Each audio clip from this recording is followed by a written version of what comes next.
Şimdi burası Yetimler Vakfı biliyorsunuz. Yani sadece yetimlere dönük çalışıyoruz. Fakir yok. Ama yetim nedir derseniz o hem fakirdir hem yetimdir. Yani boynu bükük. İyi ki Yetimler Vakfı. Yani evet hem fakire hem yetime yardım etmek güzel bir şey. Ama yetim olunca bir başkadır. Yani Peygamber Efendimiz sallallahu aleyhi ve sellem'in deyimiyle yani bir yetim çocuğun başını okşamak bile sevaptır. Mübarek Ramazan ayı gelince tabii çeşitli programlarımız oldu. En fazla zamanımızı alan iftar programlarıdır ama elbise yardımı oldu, market alışveriş kartları dağıtımı oldu, gıda yardımı oldu. Bazıları halen oluyor, bitmedi. Yani çeşit yardımlarımız oluyor anlayacağınız yetimlere.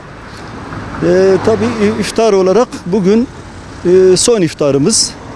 Her cumartesi veriyorduk ve bugün sonuncusu. Bugün verdiğimiz iftar genel başkan yardımcıları gelecek, akademisyenler gelecek. Ondan sonra hocalar var, STK temsilcileri var. Tabii bunlardan başka iş adamları, farklı davetçiler yani ağırlıkta infakçılarımız, bağışçılarımız vardır. Güzel bir iftar olmasını bekliyoruz.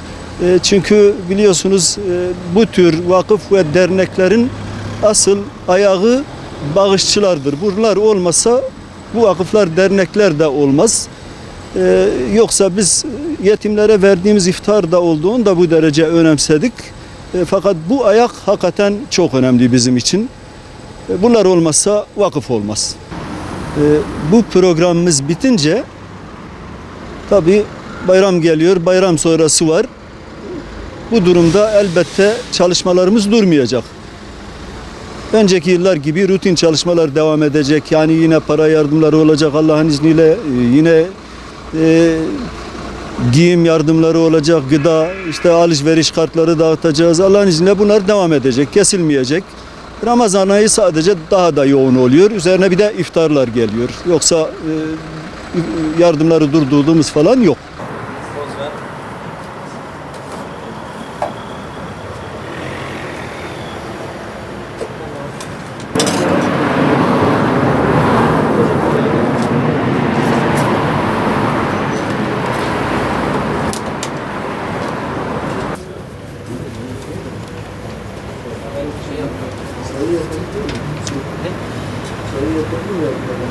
Yok yeter lan.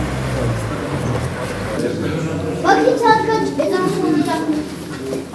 2 dakika var. Oo, bitiyor. Silah kapatsınlar. Şöyle yatın silah kapatsın. Ben de hemen hazırlığımı yapayım. Doldura gelir şöyle. Gelir. Hayır.